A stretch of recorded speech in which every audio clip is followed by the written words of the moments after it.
So my friends, this video is about 5 mindset hacks to become a better problem solver. You don't have to be employed by a corporation. You don't have to be a professional problem solver per se.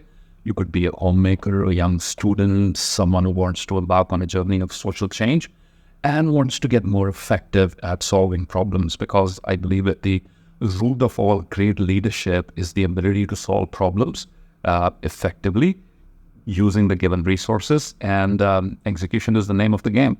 And in order to execute your ideas, you will encounter problems. So let's take a deep dive into 5 very simple mindset hacks.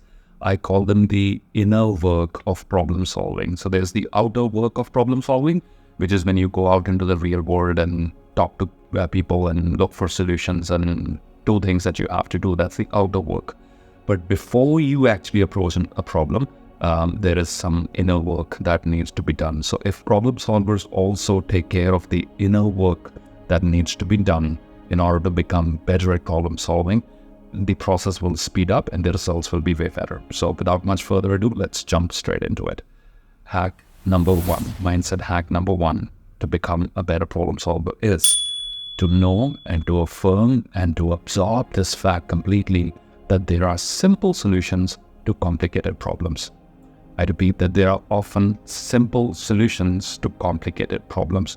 If you approach problems with this mindset, no matter how much other people say this is a complicated problem, it's been around for too long, but if you approach with this mindset that there's got to be a simple solution to this complicated problem, which might not be the entire solution for the entire problem, but it could be a good starting point. If you begin and attack the problem with that mindset, you're more likely to experience momentum.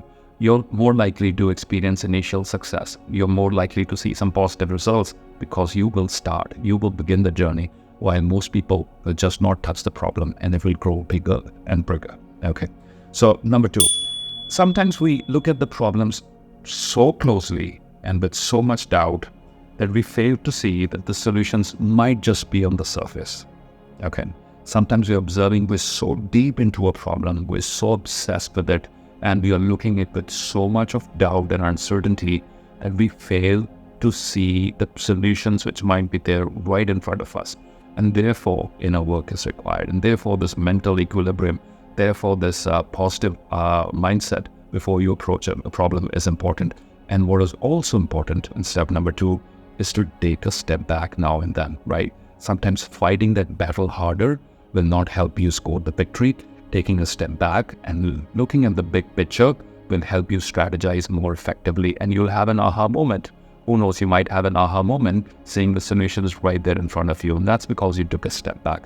That's because you took a deep breath in and began affirming to yourself. And affirmations are also another great tool that problem solvers should use every day. In fact, I use it all the time. All these solutions are speeding towards me. So take a deep breath in.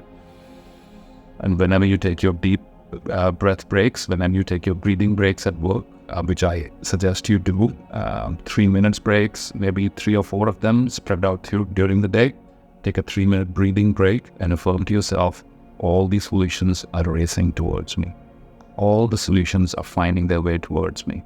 Everything that I need in order to achieve my goals is showing up effortlessly. It's all happening effortlessly. So these sort of affirmations really help to train your mind to be ready for what lies ahead. Okay.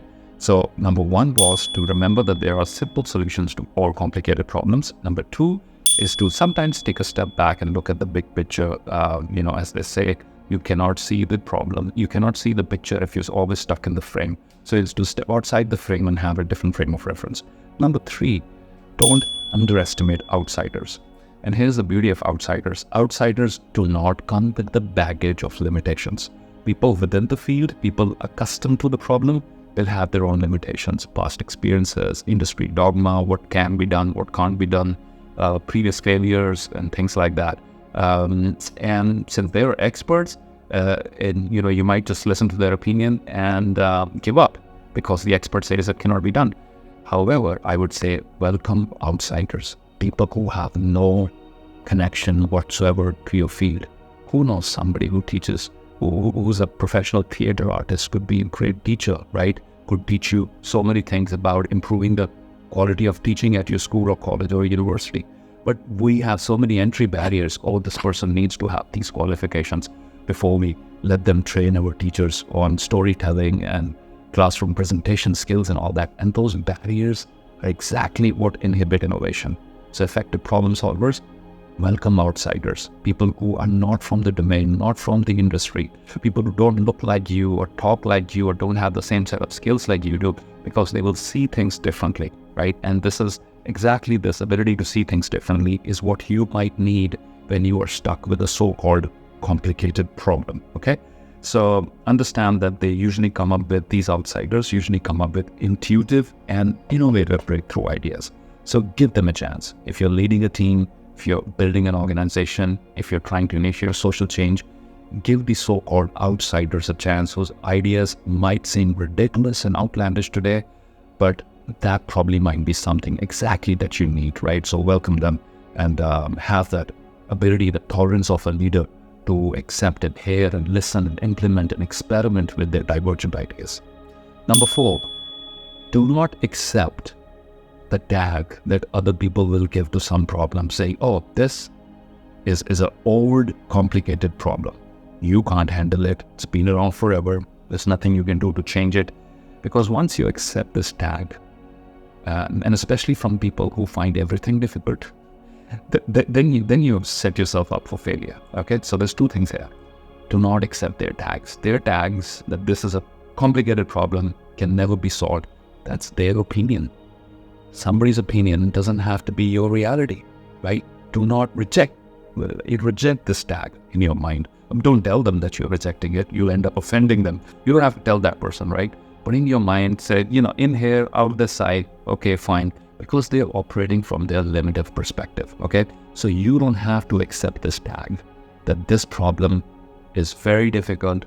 Nobody's ever solved it. It cannot be solved. Once you reject this tag, you're opening your mind to multiple possibilities and you will come up with innovative solutions. So understand that there's a group of people who will always find everything very difficult. And they will come up with very good reasons to justify and explain why something is very, very difficult. And they haven't achieved or cracked any of these problems themselves. And they will do everything within their power to make sure that you also don't, rock the boat. So that's going to be one of your challenges. And one of the ways of dealing with these challenges is to mentally reject the tag that comes with it, right? So if they're giving a tag to this problem, it cannot be done. It's out of your reach. Reject it and approach the problem with a fresh, intuitive mind. And that leads me to the point number 5, intuition, subconscious, right? Probably has a different way. Your subconscious probably has a different way of tackling problems than your logical reasoning mind. So education has always trained us to use logic, reasoning, critical thinking to solve problems. And all of those things are very well. And I have explained them in depth in one of our previous videos also. I urge you to take a look at that as well. We'll share that video at the end screen. However, sometimes immediately jumping to a problem with logic and reasoning and critical thinking might not be the best way to solve it. Sometimes a great way is to just put on a timer, put on some good music and meditate and allow your subconscious to sort of to be heard, to make its advice audible to you, right? To present you with aha moments and breakthroughs, which might not be linear. So please understand this, that you don't always have to use logical reasoning, analytical thinking to solve problems. We are programmed to do so thanks to our education. And the more highly educated we are, the more we'll jump to using linear, logical, analytical reasoning tools to tackle problems, which may work very well for stages, for parts, or for some of the problems. But allow your intuitive subconscious mind as well to give you some fresh breakthroughs. And you do it by using visualization. And here's what I do very, very often. I try to visualize the solution of the problem. I shift my attention towards how would I like things to be if that problem did not exist? And what needs to happen? And I just stay in that calm, meditative space for quite some time. And sometimes I have the most interesting ideas that come forward. The shortest possible route, the interesting possible way to solve that problem, which had nothing to do with logic or reasoning or analytical skill, and had everything to do with intuition, your subconscious mind, and the breakthroughs, the interesting ways in which breakthroughs happen to problems. So I hope this was useful. Maybe all of the 5 points did not appeal to you, and that's perfectly okay.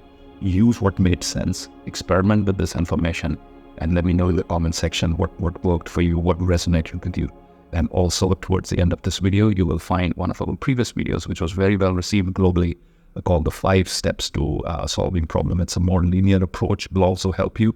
Once again, I closed by saying this: the true test of a leader, of a change maker, is her ability to solve problems.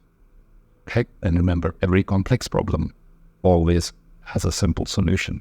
It's how you approach it. It's the inner work that will matter as much as the outer work. This was Simarjeet Singh, the Disruption Coach. Thanks for tuning in.